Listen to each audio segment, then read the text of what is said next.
सातारा विधानसभेमध्ये उमेदवार म्हणून महाविकास आघाडीचा उमेदवार म्हणून मी आज या ठिकाणी आपल्या समोर आहे आणि विचारांची लढाई लढतोय।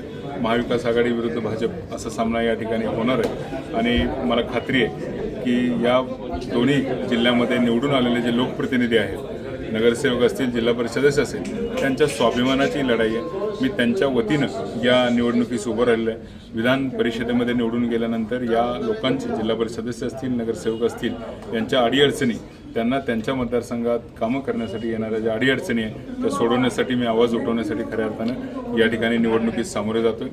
आदरणीय शरदचंद्रजी पवार साहेब, शशिकांत शिंदे साहेब, जयंत पाटील साहेब, बाळासाहेब पाटील, त्याचबरोबर पक्षातील इतर सर्व ज्येष्ठ नेत्यांनी माझ्यावर जो विश्वास टाकला तो सार्थ ठरवण्यासाठी मी या मतदारसंघामध्ये कष्ट घेतोय आणि मला खात्री आहे की या मतदारसंघातला मतदार, नगरसेवक आणि जिल्हा परिषद सदस्य माझ्या पाठीशी उभे राहतील, कारण त्यांच्यासाठी खऱ्या अर्थाने मी या ठिकाणी उतरलेलो आहे।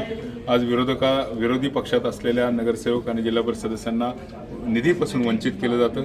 त्याचबरोबर पक्षातले जे भाजपमधले सुद्धा जे नगरसेवक असतील त्यांनासुद्धा निधी जरी दिला तरी आज त्या कॉन्ट्रॅक्टरला चांगलं काम करून घेण्यासाठी सुद्धा हे नगरसेवक बोलू शकत नाही। इतक्या केंद्रीय पद्धतीने सगळं पॉवर कॉन्सन्ट्रेट झालेले आहेत आणि या सगळ्यांच्या विरोधात मी लढतोय। खऱ्या अर्थानं या नगरसेवकांना आणि जिल्हा परिषद सदस्यांना जर स्वतःचा स्वाभिमान पुनश्च मिळवायचा असेल, त्यांचे प्रश्न विधानसभेत चांगल्या पद्धतीने मांडणारा जर नेता या ठिकाणी त्यांना हवा असेल तर त्यांनी नक्कीच माझ्या पाठीशी ठामपणे उभं राहावं असं मी आवाहन करतो।